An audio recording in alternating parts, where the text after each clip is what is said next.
O que podemos aprender dos jovens na Bíblia? Sétima parte, Jesus. Comentário de Mari Persona.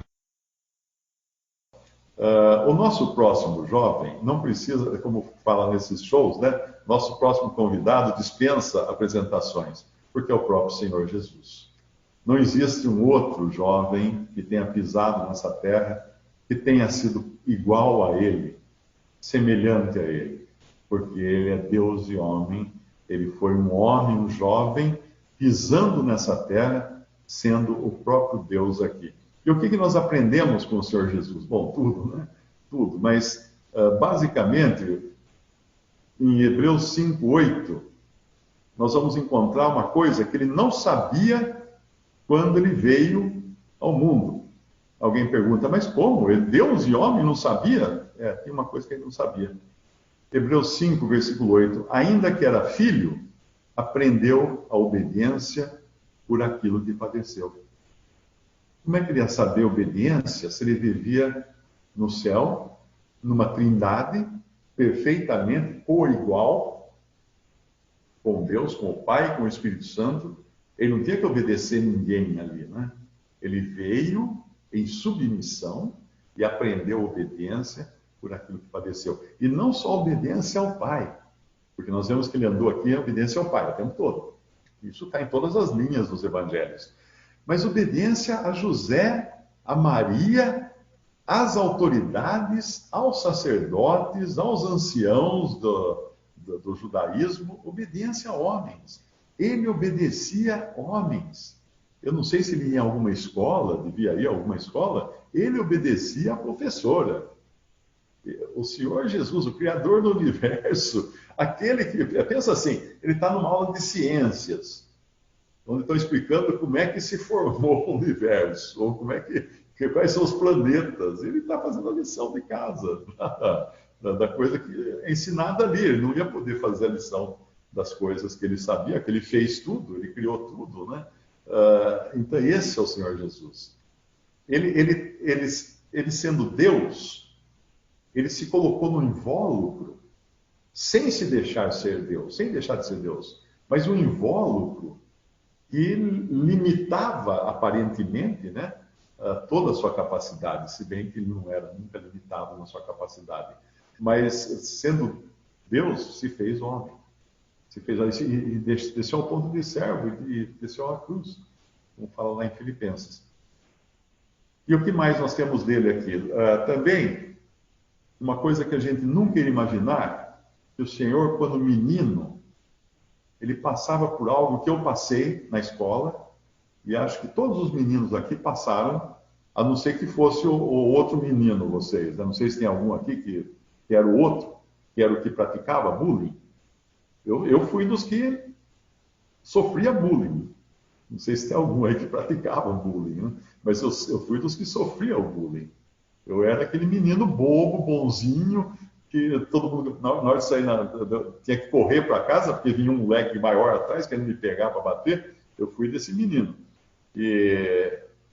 Então eu sofria bullying. Então, naquele tempo, se sofria bullying, tudo bem, não tinha, apanhava, brigava lá no chão. Hoje que está essa história toda aí, né, de ficar recalcado. Eu não fiquei recalcado com bullying. Eu sofri bullying.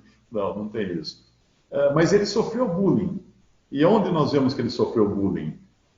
No Salmo 119, nós sabemos que os Salmos, se você quiser saber como se sentia, ou quais são os sentimentos do Senhor Jesus, leia os Salmos. Os Salmos expressam os sentimentos do Senhor Jesus. O Salmo 119, versículo 141. Olha o que ele diz aqui.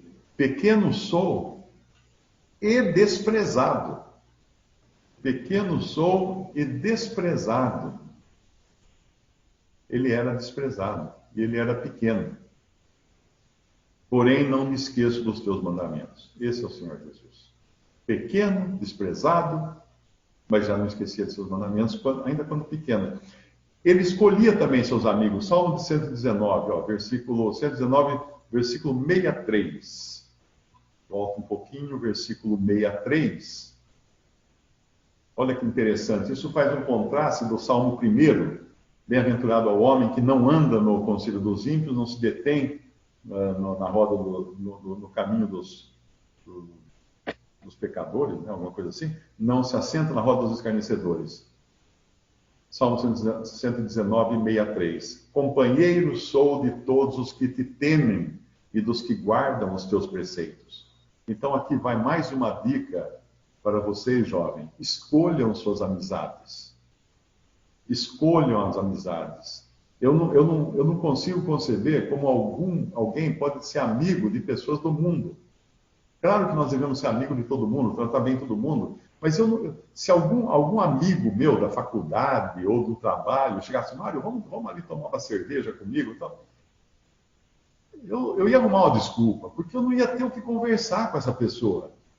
Quando você está num trabalho, tudo bem, você tem que almoçar com o pessoal do trabalho, você tem que ir naquela festa odiosa de fim de ano, que agora esse fim de ano não vai ter, porque vai ter o coronavírus, ninguém vai ter festa de fim de ano, não vai ter a presente de amigo secreto. Olha que coisa maravilhosa. Gente, quem trabalha em empresa sabe como é horrível esse negócio. Tem que aguentar aquelas conversas furadas lá, não vai ter isso.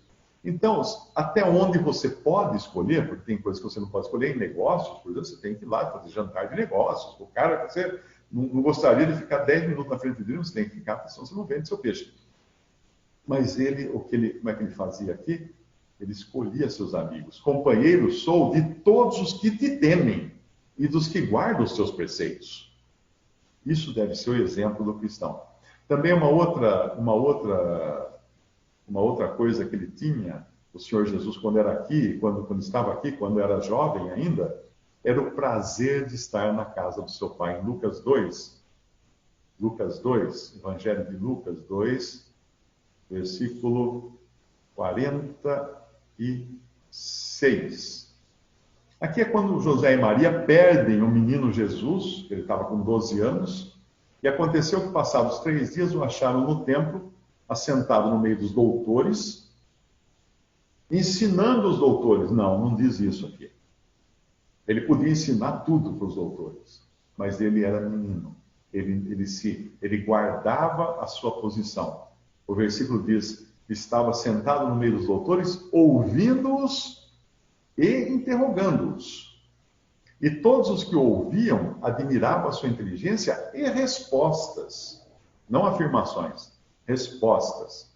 Então, provavelmente, os doutores da lei faziam perguntas a ele respondia corretamente as perguntas. Mas ele não se colocava na posição de quem ensina. E ainda assim, ele foi admirado por aqueles sábios. Foi admirado da sua inteligência por aqueles sábios. As irmãs, quando falam assim, mas a irmã pode isso, a irmã pode aquilo, a irmã pode aquilo outro. Pensa no exemplo do Senhor Jesus. Ele estava numa posição em que ele não poderia estar tomando a frente de ensinar aqueles homens, porque eram mais velhos, e ele era um menino, e hierarquicamente ele estava abaixo, mas ainda assim ele causa uma impressão neles que era fantástica, era marcante. Assim é uma irmã também, uma irmã piedosa, que conhece a palavra de Deus, muitas vezes numa conversa, mesmo não tomando a atitude de quem está ensinando, a pessoa que conversa com ela aprende um monte. E agora, enquanto nós vamos para... ele continua aqui, capítulo Lucas 2, 46 a 52. Então, eu tinha pedido para ler do versículo 46, 47, todos que ouviram admiravam sua inteligência e respostas, e quando ouviram, maravilharam-se, José e Maria, né? Disse-lhe sua mãe: Filho, por que fizeste assim para conosco? Eis que teu pai e eu, ansiosos, te procurávamos. E ele lhes disse: Por que é que me procuráveis? Não sabeis que me convém tratar dos negócios de meu pai? Esta era a ocupação dele já menino. Então, um exemplo também para todo jovem, né? Embora ele tivesse 12 anos ali, 12 anos em Israel naquele tempo, equivaleria hoje na nossa cultura atual a uns 20 e poucos anos, né? Um jovem hoje as crianças naquele tempo eram muito mais amadurecidas. É difícil falar isso, né? Porque ele não sabia usar computador, nada disso, mas eles eram amadurecidos, porque Uma menina casava com 13 anos. 13, 14 anos era a idade da menina se casar. Maria devia ter 13 ou 14 anos quando teve o menino Jesus. E José devia ter uns 15 anos, ou 16 anos. Isso aí já era a idade de formar família. Hoje já é bem mais para frente, né? Bem mais tempo também, porque naquele tempo a pessoa vivia 40 anos, a expectativa de vida era na faixa dos 40, 40 e poucos anos, hoje chega aos 80, dobrou a expectativa de vida. Então ali estava ele cuidando dos negócios do seu pai, um exemplo para nós também. E no versículo 50 fala, e eles não compreenderam as palavras que lhe diziam, claro, eles não sabiam com quem eles estavam lidando. E desceu com eles, foi a Nazaré, e olha aqui que interessante, a mesma coisa, era-lhe sujeito, né, no versículo 51, sua mãe guardava no seu coração todas essas coisas, e no versículo 52 fala a mesma coisa que fala de Samuel. E crescia Jesus em sabedoria, em estatura e em graça para com Deus e os homens. A mesma frase que é dita a respeito de Samuel lá no Antigo Testamento, lá em 1 Samuel. Agora, para a gente ver mais alguma coisa do Senhor Jesus, para terminar então, ele tinha uma qualidade que no mundo de menino, por exemplo, e de jovens, nem todos jovens, né, mas no mundo que nós vivemos, é uma qualidade que as pessoas procuram esconder, que é de chorar, de se emocionar, de demonstrar fragilidade, de demonstrar fraquezas. E o Senhor Jesus tinha todas essas qualidades. Tanto é que nós vamos encontrá-lo lá em João, ele chora 3 vezes na Bíblia. Nós encontramos ele chorando 3 vezes, né? 2 nos evangelhos, as 3 são nos evangelhos. É que tem uma no evangelho que nós só vamos saber que ele chorou porque a gente lê lá em Hebreus que ele chorou. Uma é em João 11:35, João 11:35, versículo 11:35, João 11, versículo 35. Jesus chorou. Aqui ele chora no sepultamento de Lázaro.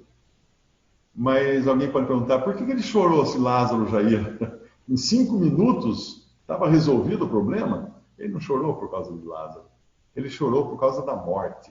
Ele chorou por causa do estrago que o pecado fez na criação. Porque não era só lá. Lázaro ele tirava, numa palavra, ele tirou Lázaro da cova. Lázaro, vem para fora. Pronto. Resolveu o problema. Então não era exatamente um choro do luto que nós choramos quando a gente vê uma pessoa querida sendo sepultada, e nós sabemos que não vamos, amanhã ela não vai estar aqui, depois da manhã não vai estar aqui. Não era isso. Ele sabia que daqui a 5 minutos Lázaro estava ressuscitado. Mas ele chorou de ver o estrago que a morte tinha causado e também de empatia pelas irmãs de Lázaro. Porque todas elas choravam ali e ele chorou junto com elas também. Ele tinha essa empatia. Essa é uma qualidade que todo jovem também deve ter, todo cristão deve ter, né? Uma outra coisa, ele chora também em Lucas 19:41. E aqui tem um outro aspecto desse choro. E quando ia chegando, vendo a cidade, chorou sobre ela, dizendo: Ah, se tu conhecesses também, ao menos nesse dia, o que a tua paz pertence, mas agora isso está encoberto aos teus olhos. Esse choro dele pela cidade de Jerusalém devia causar em nós uma certa vergonha. Porque quando nós vemos, eu inclusive, né, quando nós vemos a ruína da cristandade, nós rimos. Às vezes nós achamos engraçado, lá, o que aquele pastor está fazendo lá, que coisa, não sei o quê, fazendo piada, publicamos a piada, publicamos o vídeo do pessoal rolando no chão, ridicularizando tudo aquilo. A gente devia chorar, na verdade o sentimento deveria ser de tristeza, porque é isso que o inimigo conseguiu fazer na cristandade, no testemunho cristão na terra. E ele chorou porque a cidade de Jerusalém, quando ele olhou para ela, falou assim: eu sempre quis reunir os teus filhos, mas tu não quiseste. Tu não quiseste. E o Senhor olha para a terra hoje, ele pensa a mesma coisa. Ele tá chorando, ele está triste, né? Podemos falar assim, fazer um paralelo com o show dele sobre Jerusalém. Ele está triste perto do que ele vê hoje a cristandade. Ele está muito triste. E nós muito inferiores a ele, né? Porque estamos aí na nossa carne, deveríamos estar tristes também. E finalmente, a última vez que ele chora, na realidade ele chora quando ele pede: Pai, afasta de mim esse cálice, mas não seja feita a minha vontade, mas a tua.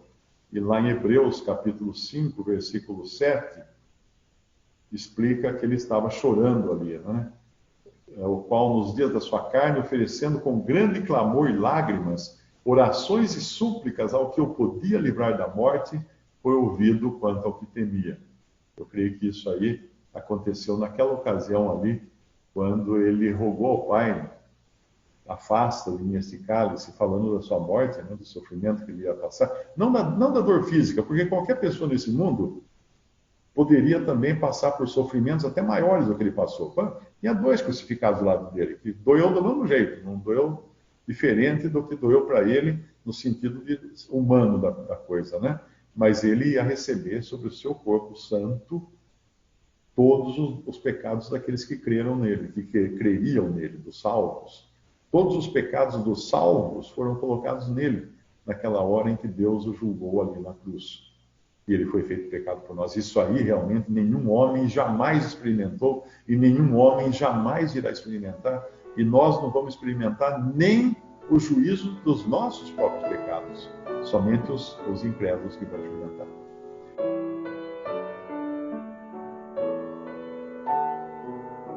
Visite Respondi.com.br. Visite também 3minutos.net.